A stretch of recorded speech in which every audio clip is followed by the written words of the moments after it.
fármaco nos hace a nosotros. Farmacodinamia lleva mucho lo que es el conocimiento de la fisiología. Claro, vamos a dar 3 fármacos acá para no ser tan.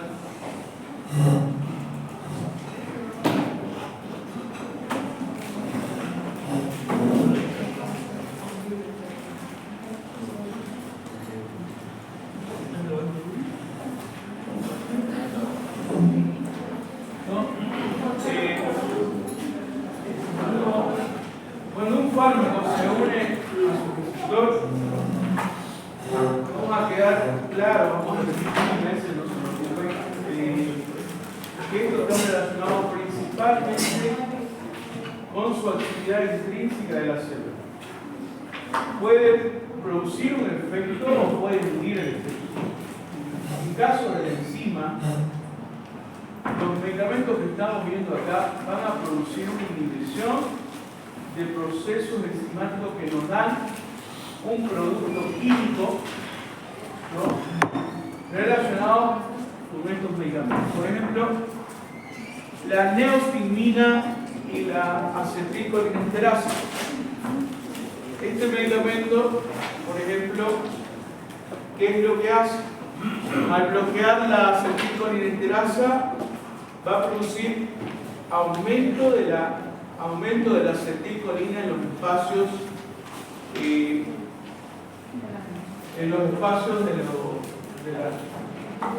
sinápticos, ¿no? En los espacios sinápticos. Entonces, cuando nosotros inhibimos a la acetilcolinesterasa, este es el botón presináptico, hendidura sináptica y membrana postsináptica. Vamos a aumentar, si inhibimos la degradación de la acetilcolina. ¿Cómo se degrada la acetilcolina? Acetato y colina. Los dos vuelven al botón presináptico para de nuevo producir la acetilcolina. ¿Ok? Ahora, los receptores de acetilcolina. Tenemos receptores preganglionares y postganglionares. Todos los receptores preganglionares son de acetilcolina, tanto simpático como parasimpático. Pero no así postganglionares. Postganglionares, el parasimpático es la acetilcolina y postganglionares simpáticos son las catecolaminas. ¿Cuáles son las catecolaminas? Noradrenalina, serotonina, ¿qué va? Dopamina, muy bien. ¿Qué va? Adrenalina, nora, adrena, cero, dopa. Esas son endógenas, ¿no? Entonces tenemos los receptores que son, en este caso, los receptores de acetilcolina. ¿Cuáles son los receptores de acetilcolina? A nivel periférico tenemos a los muscarínicos y a los nicotínicos, pero los muscarínicos tenemos una clasificación 1, 2, 3, que tienen sus localizaciones. No vamos a entrar en ese detalle, pero decimos, una vez la acetilcolina está aumentada, va a unirse a sus receptores de acetilcolina. Esto va a producir una acción en la membrana celular. Van a producir ya sea un potencial de acción, ¿no?, o van a producir una inhibición dependiendo del lugar donde estemos. ¿Listo? ¿Hasta aquí estamos bien? Sí, yo sé que tengo que profundizar un poquito en eso. Entonces, la parte fisiológica, ¿dónde viene el fármaco? El fármaco viene a inhibir a una enzima que se llama acetilcolinesterasa.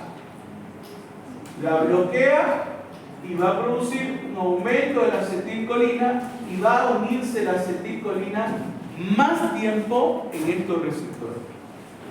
¿En qué patología podemos utilizar? Una patología que se llama miastenia grave. ¿Se acuerdan que le dijimos? Y me dirán, ¿es frecuente la miastenia grave? Yo he visto varios casos de miastenia grave, ¿no? Bueno, pero conocer la enzima es muy importante. A ver, la ciclooxigenasa, ¿se acuerdan?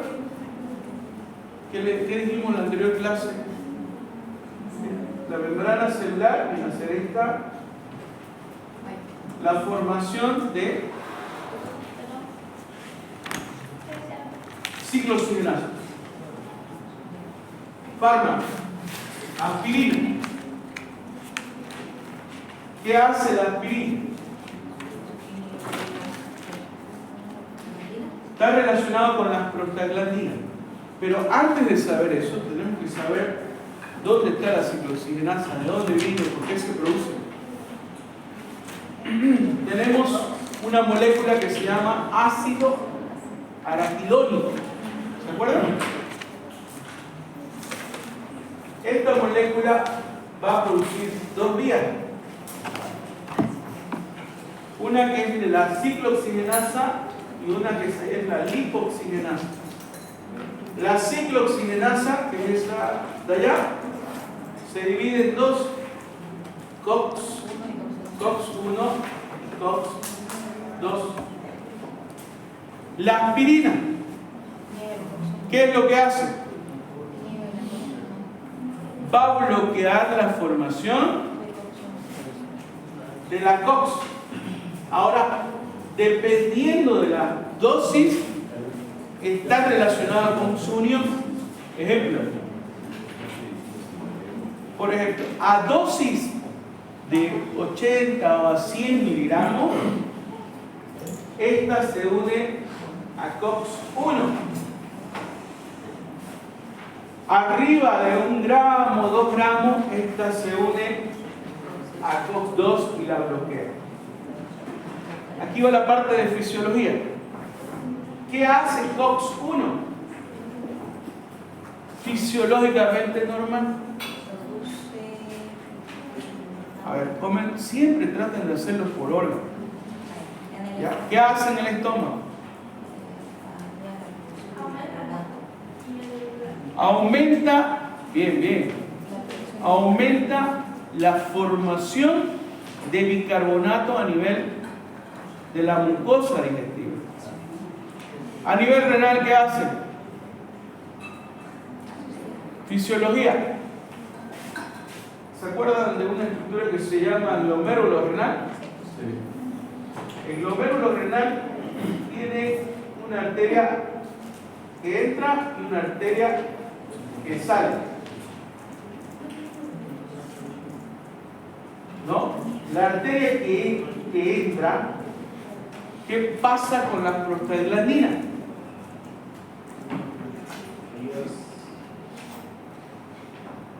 Hable. ¿Qué dice? Producen un proceso de dilatación o relajación del músculo liso. O sea, hace que el filtrado glomerular entre normalmente. Dijimos que un filtrado glomerular normal está en 120 a 125 ml por minuto. ¿Qué pasa? A ver, con esas dos situaciones, ¿qué pasa si yo bloqueo COX 1? Voy a tener alteración, sus efectos secundarios del fármaco, como por ejemplo, pueden producir lesión gástrica. ¿Pero por qué? Porque no hay el músculo que proteja. No hay cómo se forme el bicarbonato a nivel de la mucosa. ¿Qué pasa con el glomérulo renal? Vasoconstricción. ¿Por qué? Porque no hay quien produzca la vasodilatación. La farmacodinámica, chicos, tienen sus efectos no solamente en un solo lugar. No se une en un receptor solamente, se une a varios receptores y no son muy específicos en algunas situaciones. ¿Han visto? Nosotros podemos tener este efecto, ¿y para qué lo utilizaríamos como efecto con dosis de 80 miligramos, de 100 miligramos, que solamente podríamos el uso terapéutico inhibir COX-1? Hay una molécula que se llama tromboxano A2 que la encontramos en las plaquetas. ¿Qué función tiene la plaqueta? Está relacionada con coagulación.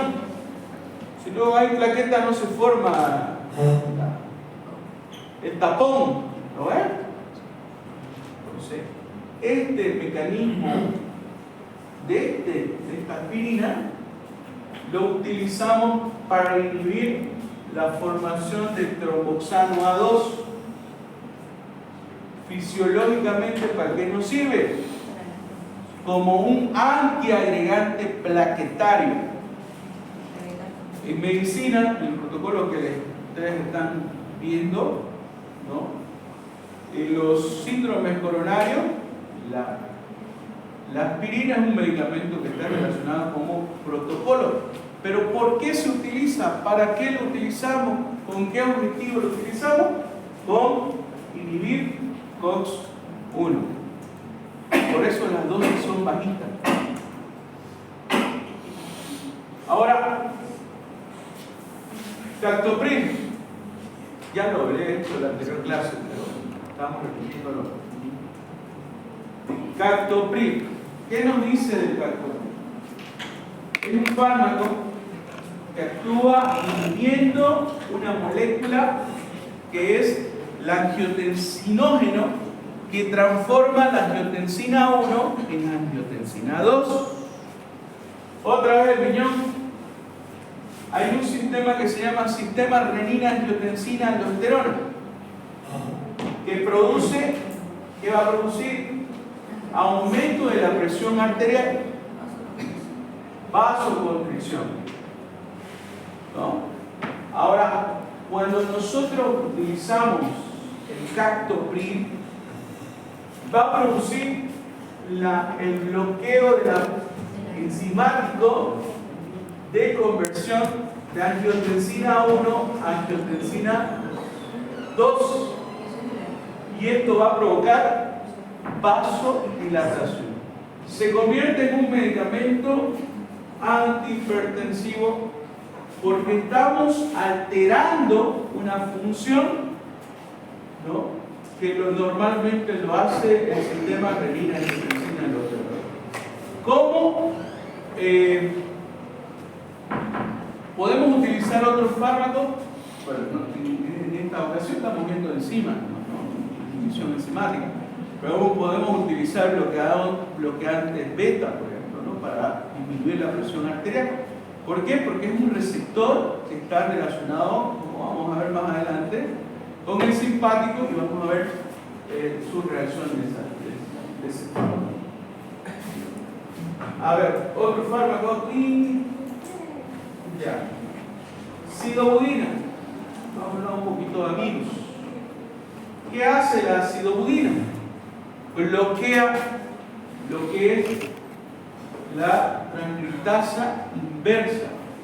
Y ustedes me decían, doctor, no sé, uno de sus compañeros de ustedes me decía, ¿cuál es el mecanismo de un virus para entrar a la célula? Un virus puede ser ARN o puede ser ADN. En el caso del VIH es un retrovirus, es un ADN. ¿Qué es lo que pasa primero? Se adhiere, penetra. Hay una enzima aquí que se llama enzima de la transcriptasa inversa. ¿Qué hace? Transforma el ARN viral en ADN. Este ADN se introduce al núcleo celular para que se produzca la síntesis proteica. ¿Qué hace ese fármaco? Evita que el ARN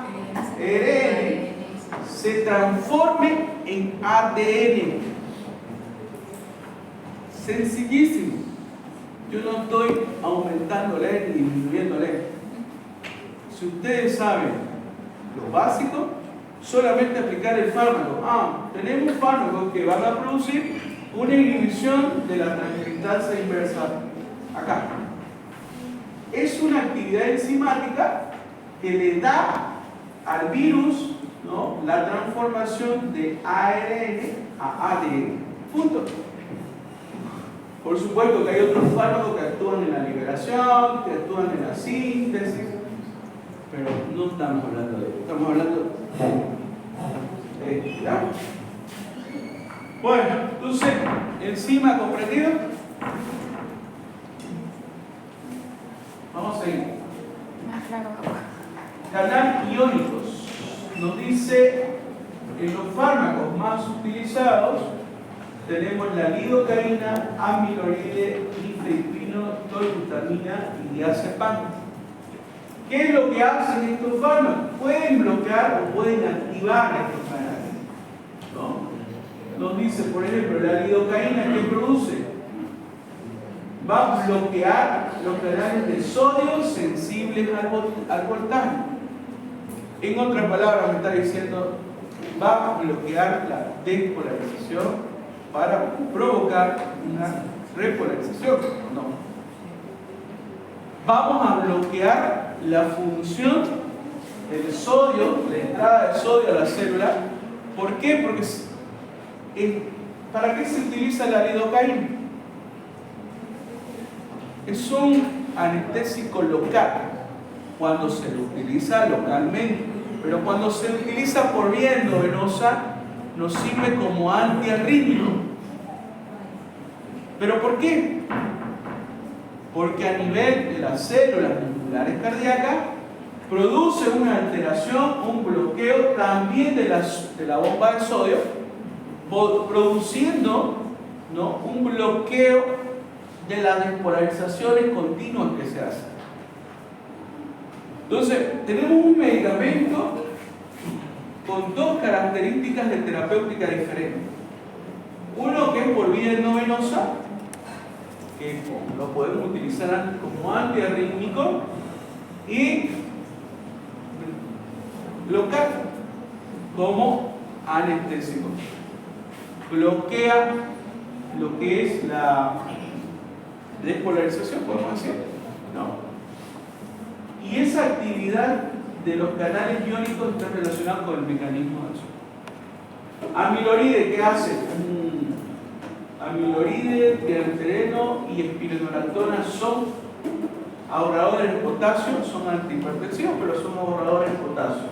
¿Qué nos dice? Bloquean los canales del sodio, del túbulo renal, aumentando la eliminación de sodio, por supuesto, y también está relacionado con la reabsorción de potasio.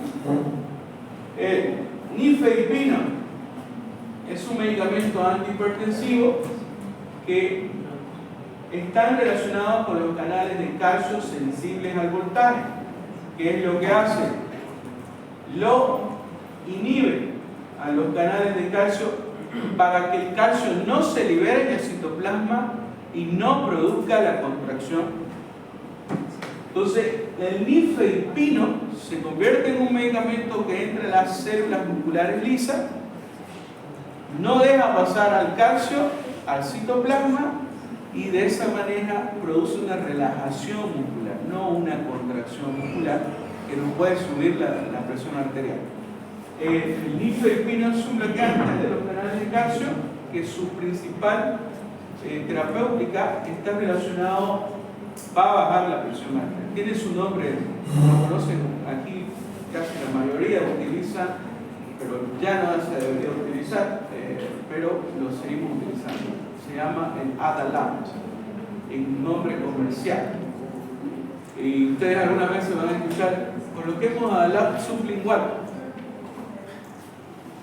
Eso es para bajar la presión, la baja muy rápido, es por eso que ya no se está tomando de primera elección. Ya vamos a ver por qué. Pero ahorita estamos hablando solamente de fármacos inmunes. Carbutamina, otro medicamento, canales sensibles a potasio, sensibles a ATP. Y esto está relacionado, por ejemplo, a medicamentos que van a liberar, por ejemplo, insulina en las células B.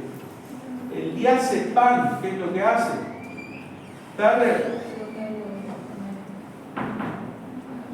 Los canales de cloro lo va a regular, lo va a bloquear o lo va a activar.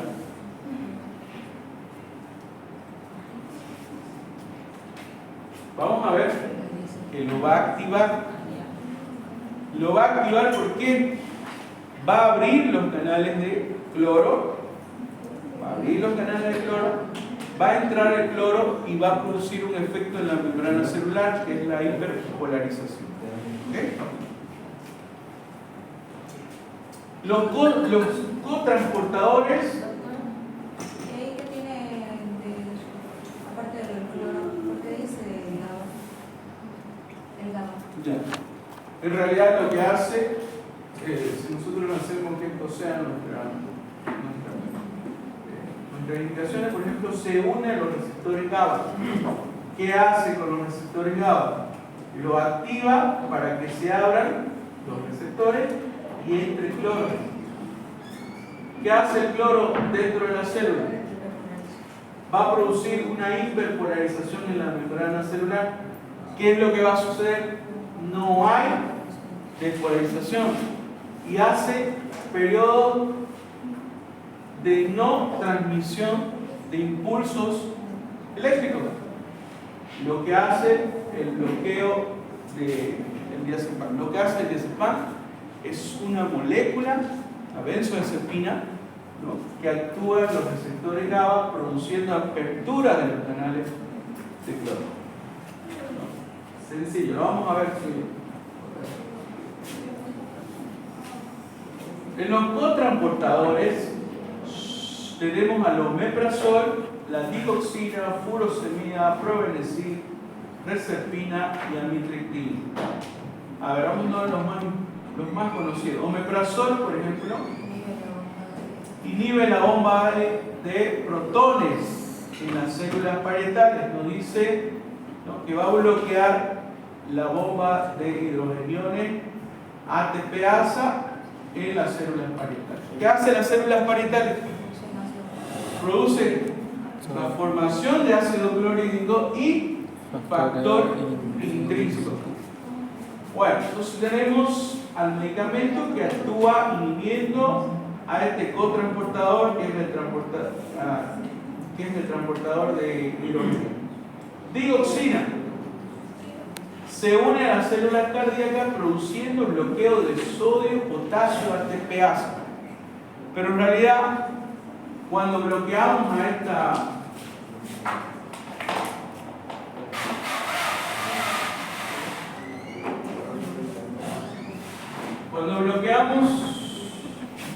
a las células cardíacas, ¿qué es lo que sucede dentro de la célula? ¿El calcio aumenta o disminuye? ¿Y el citoplasma? ¿Qué es lo que pasa? Cuando bloqueamos la bomba de sodio, potasio, ATPasa, hacemos que no haya liberación de calcio fuera de la célula. Lo que causa es aumento del calcio citoplasmático. Porque no hay liberación, no hay. ¿No? ¿Y qué es lo que pasa? El efecto inotrópico del corazón. A ver, pregunta. Es un medicamento, a ver, este medicamento es interesantísimo, me gusta porque tiene su mecanismo de acción bastante interesante. Tenemos un nervio que tenemos una inervación simpática y parasimpática en el corazón. Normalmente el corazón no debería necesitar ni al simpático ni al parasimpático. ¿Por qué? Porque la conducción es autónoma. El sistema cardionector del corazón está relacionado con una despolarización constante que lo hace el nódulo sinusal, que es el marcapaso normal. ¿A cuánto manda la frecuencia cardíaca el marcapaso natural del corazón?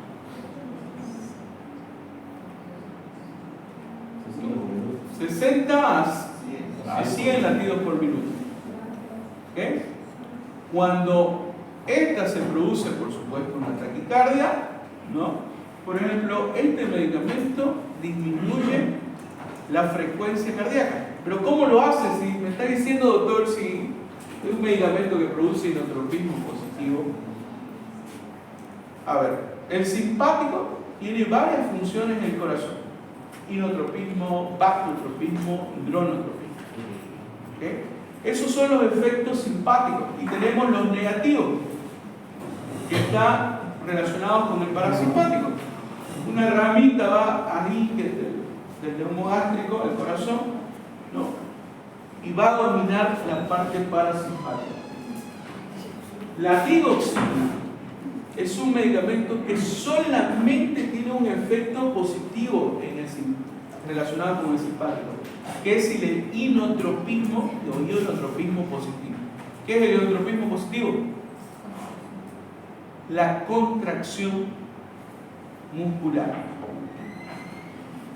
¿Por qué lo hace? ¿Cómo lo hace?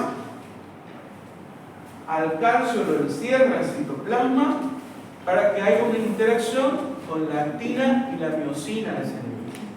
Se produce eso. Pero ¿y por qué, doctor, lo utilizamos en pacientes, por ejemplo, taquicardia? ¿Puede disminuir la frecuencia cardíaca? Sí, nos puede servir como un medicamento para disminuir la frecuencia cardíaca en pacientes con taquicardia. Entonces, ¿cómo lo hace? Estimulando al parasimpático, estimulando al vago, al neumogástrico enteropático, su ramita. Entonces, este medicamento es un medicamento que lo podemos utilizar en taquicardia, pero tiene, si ustedes ven eso, ¿cuál sería la contraindicación de este medicamento? Con solamente saber lo que les he dicho.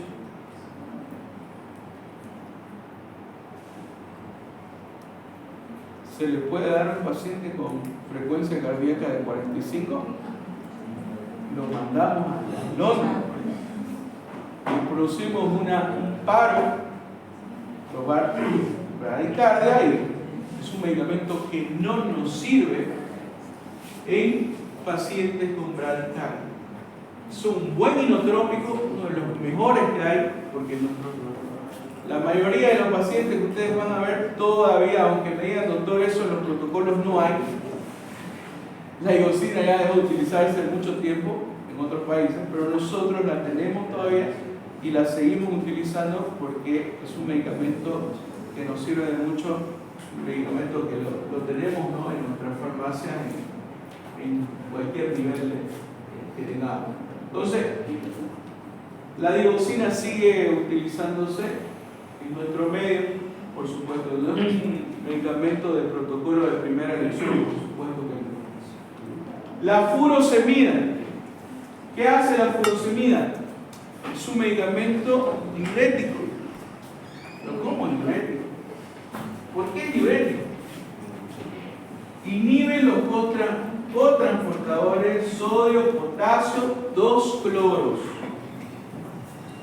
que hace que se elimine sodio y agua a niveles de los túbulos contorneados, la asa Snellen gruesa, ¿no? ¿Dónde está asa Snellen, no? Ascendente, ¿no? ¿Dónde va a actuar la furosemida? El efecto de la furosemida, si yo les digo, la furosemida puede producir efectos relacionados a su efecto primario. Si elimina potasio, ¿cuál va a ser su efecto secundario más frecuente? Hipopotasemia. ¿Puede disminuir el sodio también? Sí. ¿Puede disminuir los líquidos? También. Entonces, un paciente que querramos nosotros tener la terapéutica de disminuir los volúmenes, por ejemplo, que tenemos, está relacionado a la furosemida. Vamos a hablar de la terapéutica, pero del mecanismo de acción sí. El ProBNC es un medicamento que va a inhibir los transportadores de ácido débil de los túbulos renales, ¿no? Y que está relacionado a disminución de eliminación de moléculas farmacológicas que están relacionadas con un pK ácido, ¿no? Bueno, de esto la amitriptilina, por ejemplo, es un inhibidor de la enzima, de las proteínas y los cotransportadores relacionados a la noradrenalina. Va a aumentar los niveles de catecolamina y se lo da en personas, por ejemplo, de personas que tienen depresión. Este medicamento sí lo tenemos en nuestras farmacias, por si acaso, y siguen utilizándolo en los protocolos. Lo tenemos todavía. Vamos a ver. Los receptores farmacológicos fisiológicos, vamos a ver que uno tiene activadores y otros bloqueadores. Por ejemplo, los adrenérgicos beta 2, el salbutamol, ¿qué hace? Es un broncodilatador, va a producir un efecto agonista. Los bloqueadores, por ejemplo, el propranolol, va a bloquear los efectos del salbutamol en alguna situación y se convierte en un medicamento que puede producir interacción farmacológica. Un paciente no puede recibir el propranolol con el salbutamol. ¿Por qué? Porque están actuando en el mismo receptor, pero no, uno lo activa y el otro lo inactiva. Por ejemplo, ¿no? Nos dice el propranolol puede bloquear a beta 2 y ese receptor lo tenemos en el pulmón. Entonces este medicamento se convierte en un medicamento que tenemos que tener mucho cuidado al uso del salbutamol, pero está relacionado con su receptor. ¿Dónde se utiliza el propranolol? En pacientes con hipertensión arterial. ¿No? Otro ejemplo, adrenérgicos alfa 1, ¿no? ¿Qué medicamento puede estar relacionado con la activación? La adrenalina, ¿qué es lo que hace? ¿No? Va a producir un efecto a nivel de los alfa 1, los receptores alfa 1. ¿Dónde están los receptores alfa 1? En los vasos sanguíneos. ¿Qué es lo que hace cuando lo activamos?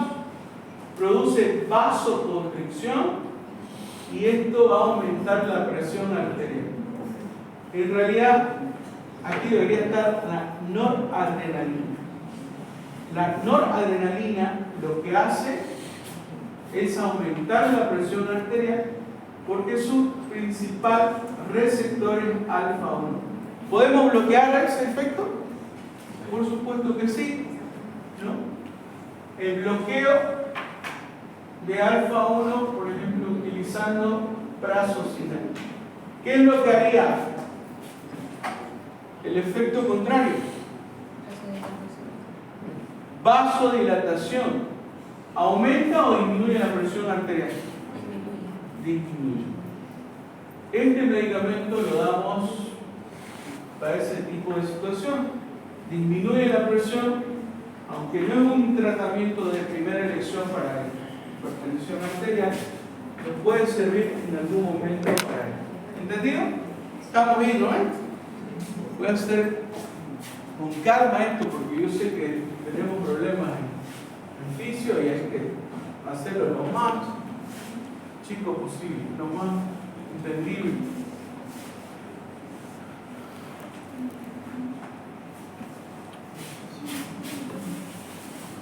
Entonces, por ejemplo acá, dopamina. Se unen los receptores dopaminérgicos tipo 2 Tiene su efecto principalmente, por ejemplo, la dopamina la utilizamos como también un medicamento vasoactivo, ¿no? Actúa a nivel de los vasos sanguíneos en los receptores dopaminérgicos. ¿Qué hace la dopamina, por ejemplo, en el si nosotros decimos un caso de aumento de la dopamina en el sistema nervioso central? ¿Han escuchado ustedes de la esquizofrenia? Y, por ejemplo, el bloqueo, ¿cuál es la terapéutica? Hay medicamentos que son típicos y atípicos, y los típicos, por ejemplo, la clorpromazina, va a bloquear a los receptores dopaminérgicos. Si yo les digo, tenemos, aunque no está bien clara la etiología de la esquizofrenia, pero se dice que está relacionado con aumento de la acción de la dopamina en sus respectivos receptores a nivel central. Si nosotros utilizamos un medicamento que los bloquea, tenemos la terapéutica ideal, pero con efectos secundarios, como por ejemplo, ¿quién domina la fisiología del sistema nervioso relacionado con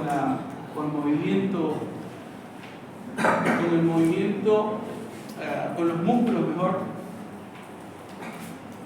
Las vías, ¿se acuerdan de las vías? Tenemos 3 vías, ¿no? Motora: vía piramidal, vía extrapiramidal y la vía cerebelosa, anatomía.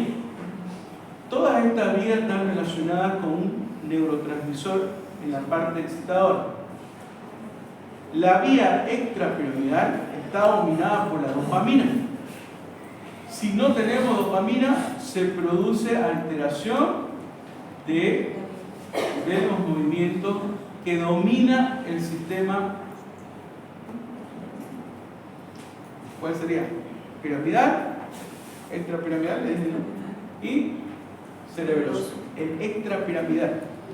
¿Qué pasa entonces con ese paciente que toma clorpromazina? ¿Cuál va a ser su efecto secundario? Comienza a temblar en reposo.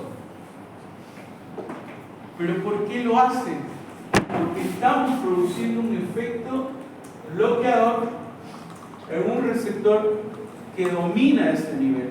Pasa al sistema nervioso central produciendo esa actividad. Chicos, yo no les estoy hablando nada del otro mundo, solamente les estoy diciendo, este medicamento actúa en este receptor y tiene esta función. Pero estamos repitiendo otra vez la fisiología normal, ¿no? Piramidal, extrapiramidal y cerebeloso. Extrapiramidal, dopaminérgico, dominio dopaminérgico. Piramidal, ¿cuál neurotransmisor está relacionado? La acetilcolina, con sus receptores, por supuesto, a ese nivel, ¿no? Entonces, vemos también histaminérgico tipo 1, ¿no? Activadores farmacológicos no tenemos, pero, por ejemplo, ¿qué nos puede producir una alergia? Hace ratito me decía el doctor, yo soy alérgico a los AINES. Cualquier AINES por vía oral me puede producir alergia.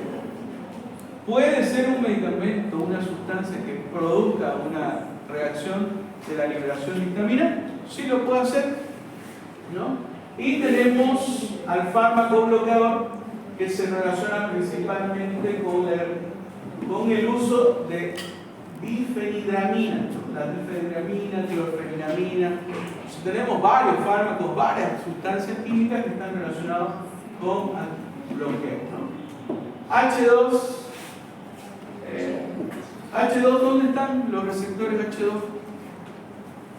Están a nivel de las células parietales, que producen, fisiológicamente hablando, aumento de la formación de ácido clorhídrico. Los medicamentos que actúan bloqueando H2, aquí nos dice la cimetidina, pero nosotros tenemos otros medicamentos que utilizamos bastante, que se llama ranitidina. La ranitidina bloquea a los H2. ¿Para qué? Para que no se forme la liberación de ácido fluorídrico, ¿no? Y se convierta en un medicamento antiácido. Por ejemplo, y aquí terminamos, ¿no? Esta morfina, naloxona. Uno está relacionado con los receptores opioides. La activación de los sartán está relacionada con el sistema renina, angiotensina y aldosterona. El losartán bloquea la unión del receptor de la angiotensina 2 con el vaso sanguíneo. Bloquea. Para que no haga. Es otro mecanismo de acción, no es el mismo que el inhibidor de la enzima convertidora. Este bloquea la unión al receptor relacionado con la angiotensina 2. Por eso le dicen bloqueadores AT2, ¿no? Pero, muy bien, no hay un estimulador, pero sí el sistema renina, angiotensina, ¿no? Naloxona, morfina y naloxona. Estos dos, uno actúa en los receptores opioides y el otro bloquea esa función de los receptores bloqueantes de este estímulo. Naloxona y morfina. Naloxona es el antídoto para pacientes que se han intoxicado por morfina o opioides. Cualquier opioide. Normalmente las intoxicaciones vienen por el fentanilo, el fentacho que le dicen. Pero bueno, es una jerga médica cuando entran al hospital. Entonces, tenemos esa característica.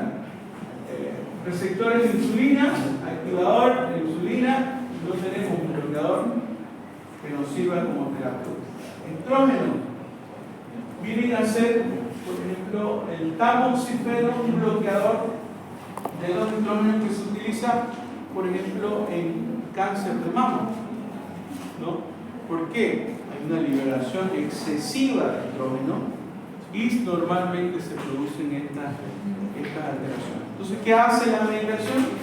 Va a bloquear la función de los estrógenos a este nivel para el cáncer de mama. El tamoxifeno se utiliza actualmente lo siguen utilizando y bastante, ¿no? Que sus efectos secundarios también son considerables. Ya vamos a ver igual, pero están relacionados con sintomatológicamente, con dolor de cabeza, un terrible, una cefalea intensa, que los pacientes tarde o temprano lo den. ¿No? Pero ¿por qué? Porque no conocemos sus efectos secundarios, ¿no? La flutamina y testosterona, activador, receptores androgénicos, la testosterona y la flutamina que la puede inhibir. Bueno, entonces, estos son los receptores fisiológicos que nos hablan Goodman, Flores, es una belleza de clasificación y la localización de los receptores que vamos a ver. ¿Es importante conocer? Sí. Ya. La vía de transducción de señales, esto está facilito, ¿no? Ya lo saben. ¿Cómo se activa? La célula puede tener un receptor inhibidor, un receptor excitador. Me dirá el doctor, ¿por qué G? ¿Por qué la proteína G? El 65% de los fármacos, un poquito más, están relacionados con este tipo de mecanismo. ¿Cómo actúa?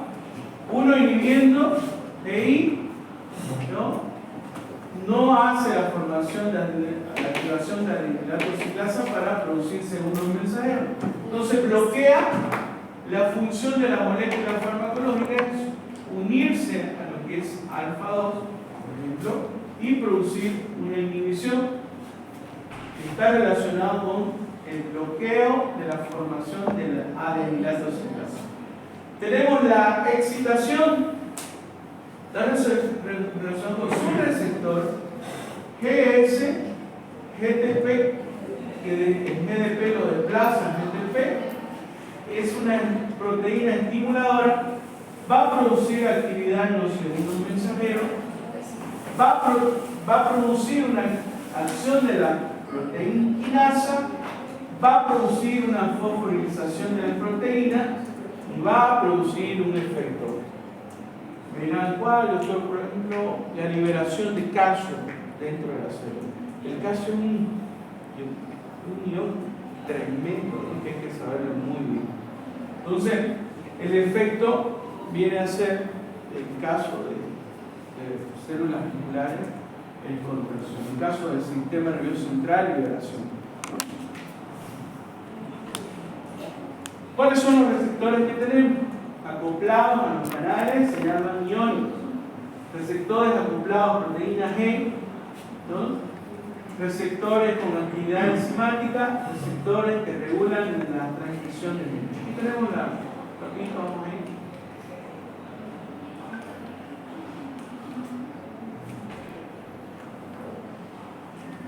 Canales iónicos, esto está determinado por un mecanismo que se llaman inotrópicos, ¿no? Esto no hay segundos mensajeros, directamente está relacionado con la concentración iónica. A través de los receptores actúan neurotransmisores, unión a ligando receptores, abren y cierran canales. Es como decía, ¿cómo viene el diazepam? Viene al receptor GABA, se une, lo abre, entra cloro y produce una actividad de hiperpolarización, lo que produce que no haya nuevos estímulos de despolarización. Eso es lo que hace el diazepam. Proteína G, bueno, ya hablamos, tenemos diferentes tipos de proteína G, GI, GQ, GS, ¿no? Entonces, uno estimula, GS estimula, GQ estimula igual y GI inhibe. Actividad enzimática, tenemos dos estructuras muy importantes. Un dominio extracelular, donde la molécula se une con el receptor correspondiente, y un dominio catalítico intracelular, donde tiene efecto lo que hablamos hace ratito, ¿no? Podemos bloquear este efecto, por supuesto, también. Receptor de tyrosina quinasa, ¿qué es lo que hace? Son ligandos de la proteína sinasa, receptores como moléculas peptídicas. Tenemos varios ejemplos, por ejemplo, factor de crecimiento, insulina, epidérmico, factores derivados de plaqueta, que están relacionados a la activación de los receptores tirosina quinasa. Tenemos también receptores de segundos mensajeros, pertenecen a la familia de los péptidos, y uno de ellos nos habla del péptido natriurético auricular. ¿Se acuerdan de ellos, no? No tenemos esas moléculas farmacológicas todavía, pero Brasil, Argentina, por ejemplo, hay estimuladores e inhibidores de esto. Entonces, por lo menos saber lo básico de esto, ¿no? Secretado por el atrio cardíaco, si la presión aumenta, decimos que tienen la activación de la guanil ciclasa, que se localiza principalmente a nivel renal en sus receptores. ¿Qué es lo que hace? Estimulación de la secreción de agua y sodio. Un paciente hipertenso, por ejemplo, se le da ya esta molécula, pero no la tenemos aquí todavía en Bolivia. Y los receptores de transcripción están relacionados con el medicamento, entra a la célula del citoplasma y entra al núcleo para producir la síntesis proteica, ¿no? Ligando a receptores de esta familia, tenemos a los glucocorticoides, mineralocorticoides, esteroides, flavonoidales, vitamina D, hormonas tiroideas, T3, T4. Tenemos tratamiento para hipotiroidismo, la levotirosina, por ejemplo, ¿no? De esta manera entra a la célula y tiene su acción de esta manera, ¿no? Entonces, ¿cuáles más? Retinoides, retinol, vitamina A, tretinoína, isotriptonina, son capaces de entrar de esta manera y producir un efecto de un mecanismo. Ahora, tenemos sustancias que son inductores enzimáticos. ¿Qué hacen esos inductores? Todo inductor está relacionado con el metabolismo del citocromo P450. Cualquier fármaco que tenga una actividad ahí, y nosotros damos estos medicamentos, tenemos la posibilidad de producir una disminución de la concentración del fármaco y no así su activación. Ejemplo, no sé si me hablé de esto. A ver, paciente en gestación. A ver, paciente de 18 años, convulsiona desde los 14 años. Le dan un medicamento que se llama fenobarbital. Viene a su consulta y le dice: doctor, necesito cuidarme. Necesito cuidar. Ustedes agarran y le dan un medicamento relacionado con una hormona. ¿Ok? Al mes vienen y le dicen: doctor, estoy embarazada. ¿Qué pasa?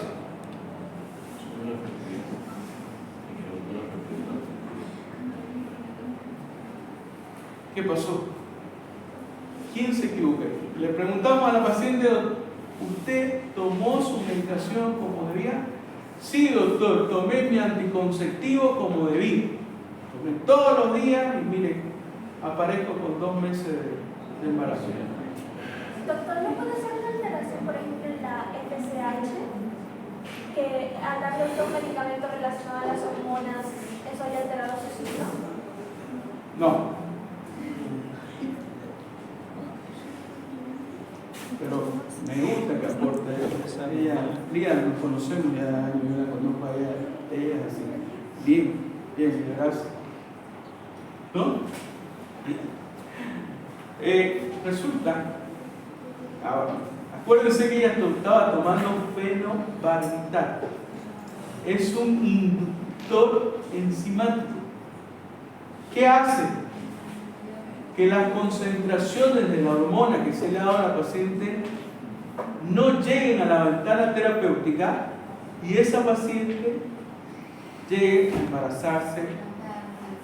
Inhibe los anticonceptivos. No lo inhibe. A ver, ¿quién me ayuda? Necesito 2 personas, 2. Tengan 2 chicos, chicas. Ya.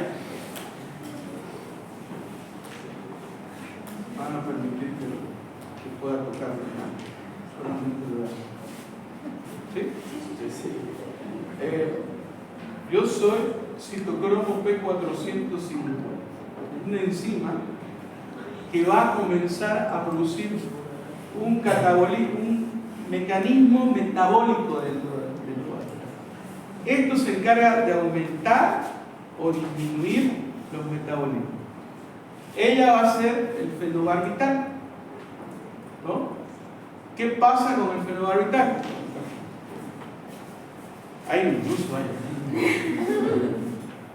yo agarro a ella y ella me agarra de esa manera y yo voy a correr. Corro, aumento la aceleración del metabolismo dentro de la célula del citocromo P450, pero él es el estrógeno. Cuando entra él, ahí entra, ella lo va a sacar a él del cuerpo más rápido, lo saca, lo elimina, y las concentraciones de estrógeno o de hormona disminuyen o aumentan en el cuerpo. van a disminuir, produciendo que no llegue a la ventana terapéutica y esa persona se pueda embarazar. ¿Entendieron? Como hay estimuladores, también hay inhibidores. Se une por ejemplo, el ketoconazol. Agarra al citocromo P450 y en vez de producir ese efecto, ella me frena. Es inhibidor. El catabolismo me va frenando. Y si él estuviera aquí, fuera lo contrario, él va a aumentar en el plasma sanguíneo, ¿no? Produciendo efectos tóxicos. ¿Por qué? Porque ella está inhibiendo el metabolismo de eliminación de la molécula. ¿Yo? A esos fármacos se le llaman inhibidores enzimáticos y otros que se llaman inductores enzimáticos. Unos que aceleran y otros que inhiben. Y una vez hice una pregunta sobre el jugo de pomelo. Pomelo le dicen los gringos, nosotros le decimos ¿qué? Grey, toronja. ¿Saben qué es la Grey, no es? Sí. La Grey, por ejemplo, es un inhibidor enzimático. Entonces, cuando toma un paciente todos los días un medicamento que se activa a nivel enzimático del citocromo P450, tiene la posibilidad de producir efectos secundarios tomando este jugo. Y me decían, doctor, pero esa pregunta, ¿cómo me vas a preguntar? No, decían, yo lo he escuchado. Bueno, esta pregunta salió en la Journal of Medicine para el examen de residencia médica en Estados Unidos. Yo sé que así lo piensan ustedes, pero igual también aquí tenemos toronja, aquí tenemos medicamentos, y tenemos todo, o sea, es lo mismo, ¿no? Que estemos allá, estemos acá, igualito. La toronja es toronja y tiene sus características químicas. Inhibe, en el caso, por ejemplo, de tomar medicamentos hipoglucemiantes, por ejemplo, produce su efecto, lo potencia el efecto secundario. Como en el caso de, al otro lado, ¿no? La activación más rápida. Por eso está aquí, seguro que es chiquitito, ¿no? Pero está. ¿Listo? Bueno, hasta ahí. Le dicen a las 12 nos vamos. Ya son las 12.